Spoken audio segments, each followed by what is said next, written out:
Hi, it's Mr. Shrest here, and I'm going to teach you how to use Soundtrap. We're going to use a really easy song to learn some of the techniques in Soundtrack, and that's going to be Circles by Post Malone. So let's get started right away here. The default view and the default tempo that is programmed into Soundtrap is 120 beats per minute, but I just want to point this out at the bottom of the screen here. You're going to get a template from me, and it'll already have the tempo set. But if we wanted to change this later, the tempo is located down here on the bottom of the screen. And so the next thing I want to bring to your attention is that there's also a metronome here. I'm going to leave this on. I'm not sure if the template will have the metronome on or not, but we're going to want that on. And that's just a quick click or touch on the metronome, okay? Let's start this drum part here. There's more than one way to add a track to Soundtrap, but let's do this in a unified way by, on the top left-hand side of the screen, clicking the plus sign, and we're going to choose a drum and beats track. So if you're looking at a laptop or a Chromebook and you're working from Chrome, the view that will default is what Soundtrap calls its patterns beat maker. If you open this on an iPad, it's going to give you the instrument view. I actually want everyone to see the instrument view first. So if you're on a Chromebook or a laptop, I want you to choose the instrument, and iPads just watch what we're doing here. So on the computer keyboard version of this, you have letters put onto the instrument here. And so like by pressing A, you can see it also starts playing a track, but the A is the bass drum, and you can see D is a snare drum, X is a rim shot sound, 8 is a hi-hat sound, an open hi-hat sound. We have U, and it looks like O for some different hi-hat sounds. We're just going to use a snare drum and a bass drum sound. So on the manual keyboard, that's A and D. If you're using an iPad, it's a touch surface. You can just play these along. And what's important about this is that we're gonna perform along with the metronome. So I'm using keyboard shortcuts. I don't know if you saw my my cursor at the top of the screen here. If I hit the enter or the return key, it goes back to the beginning of the track. You may have to do that manually on an iPad, but we want to start from the beginning. And if we press the space bar, it starts playing the track, and it'll give us our metronome. So what we want to do is to perform this track in. I only want to work in a sequence of 4 bars, and it looks like it's adjusted a cycle mode here. You can turn that on or off on the top right-hand side of the screen. Okay, there's a little button right here next to these 2 eighth notes. It's okay to leave that on though, because we're really only going to work in 4 measures at a time. And you can practice this once if you want to. If you want to press the space bar, it'll start playing the metronome. And our pattern is literally going to be over 4 beats, 1, 2, 3, 4, and it's going to go bass drum, snare drum, bass drum, snare drum, bass drum on 1 and 3, and snare drum on 2 and 4, like this. 1, 1, 2, 3, 4, 1, 2, 3, 4. And you want to stay as close as you can to the metronome. It's okay if it's not perfect, and I'm going to show you a way to solve that. So I'm going to hit enter and bring my cursor back to the beginning. I actually think I'm ready to record this. So once you hit record, you can see that it's showing a keyboard shortcut at the bottom right down there. It's got a control space. Now I'm on a Mac, so that might be different on a PC or a Chromebook, but it gives me 2 measures of time, and then I'm going to try and play in 1, 2, 3, 4, 1, 2, and I'm going to stop at the 4th measure. Okay, so it's giving me this region right here. That worked really well for me. I've got 4 measures of this, and if you did not have this this looping function on, it might have allowed you to record more than 4 measures. It may have made the region, that's what this is called, made it a little bit longer. So on the bottom right hand side of the region, you can grab it and you can trim it, and we want it to only go up to the 5th measure. So it's 4 complete measures full of this rhythm. Okay, there's a couple steps here that I want you to fix with me, and there are different steps depending on whether you're on a Chromebook or on an iPad here. Okay, so the first thing I want you to notice is that if we play this back,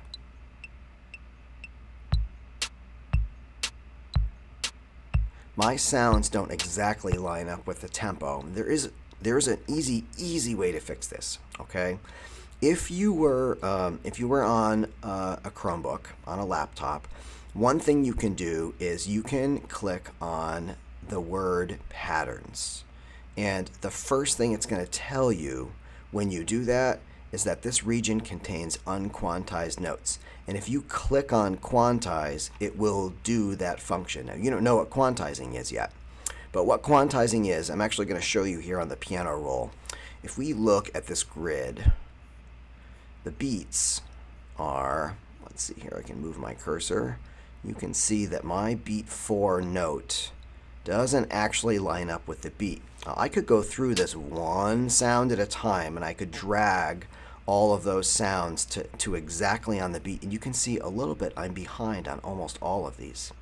Okay, if I was to quantize these notes, quantizing is the function that lines them back up with the closest beat.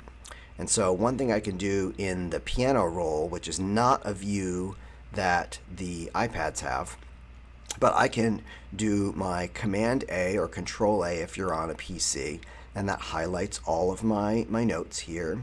And I can then I can right click and choose quantize. We want these to show up on quarter notes, and so once I press that, you can see that all of a sudden all of the notes are now lined up with the actual beat, which is this stronger gray line. If I undid that function, you can see that they move back. So an alternate way to do this is, and again, in the Patterns Beat Maker, if you're on the Chromebook, you can just click quantize and it will do that for you. But if you're on an iPad, there's one more way to do this. You can, on the region view, click edit, and it might look a little bit different than this. It might be that the edit menu shows up in a different place, but we can choose quantize from here, and we're going to choose 1/4 again because it's a quarter note quantize, and that should line up our notes perfectly with the metronome. And you can hear it lines up really beautifully. Okay, there is one other way to do this that's very easy, and I'm just going to make another track to show you this. The Patterns Beat Maker is incredibly simple. It's a really powerful tool on Soundtrap, and it's sort of stinky that the iPad users can't have this. But you can see that there's instruments over here on the left, and the numbers that are in white here are the numbers of measures. And what we have essentially are a grid where it's built in 16th notes. So kick is the bass drum or the kick drum. We wanted to put that on beats 1 and 3, and the snare drum is on beats 2 and 4. And if we play this back, let's see here, we'll start at the beginning, and I'm going to do what's called soloing this track, so I only hear my new track, clicking the headphones. Alright, so I'm having a little bit of latency with my internet connection, but I know that that lines up okay. You can even visually sort of identify that those notes are in the same place as the track we just made.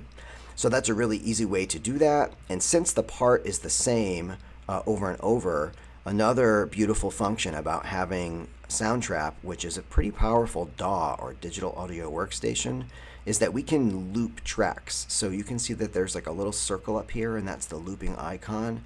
I can drag that to be 4 measures long. Wasn't that so easy?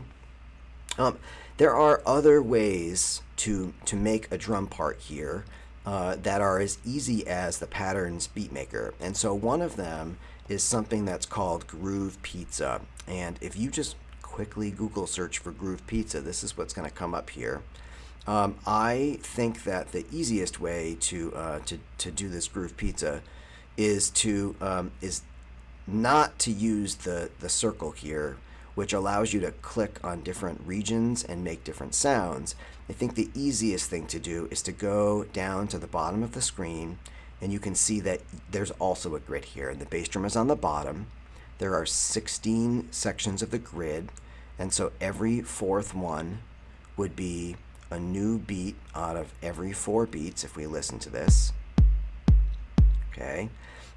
Again, the pattern that we wanted was for the snare drum to be on beats 2 and 4, and for the bass drum to be on beats 1 and 3. And so the sounds are very different here, but the notes are in the right spot. And the commonality between Groove Pizza and Soundtrap is they both use a music language called MIDI. MIDI is it's a file type. So MIDI is something that you can move from pieces of software to other pieces of software.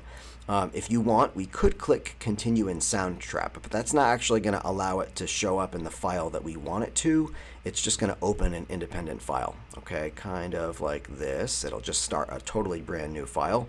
Nothing really wrong with that, but that's not what we need. So I want you to download this as a MIDI track. Okay, you can see I've got a little download down here. And later on in your actual file, you should be able to add a track, and you should be able to import a file. And you can see here in my downloads, I've got a Groove Pizza, and there's the region that I just made in the Groove Pizza. Now the sounds are different here, but the function is the same, and I have the language. We can listen to it really quickly here. So again, I'm having a little bit of latency. It's not showing up very easily. Perhaps this is a little bit better. Okay, so it's there, which is great. I think I kind of messed up that region a little bit where it didn't end up being 4 beats long. But just the same, those MIDI files are easy to fix, and it does just give us this one more region to work with, or one more option to work with. Personally, I prefer to do it in Soundtrap. I'm a drummer and I've got pretty good rhythm, so I'm able to play that in and then quantize it if I was a little bit late as a result of the internet connection. Super easy to do. And the only thing I want to leave you with today is that this pattern ultimately should be 8 measures long. So just drag this or loop it to the end of the 8th measure, so we get to measure 9. And the final detail is that you have to click save. So in Soundtrap, there's no default save. You have to save yourself. It will not. You have to save yourself. That sounds so silly. You have to manually save all your files here. It's not so great about saving for you. It's really important to make sure you save your work. It is not important right now that you submit this assignment. That's not what we're doing here today. We're going to come back to this project again and add some more information to this another time. Okay, but this is how we use the very, very basic functions of rhythm and looping in Soundtrap. We used the patterns beat maker, we used different MIDI file from another source, and we had some success today. So our next step is going to be to record some chords on the piano, but again, that's a lesson for another time, and I'll see you then.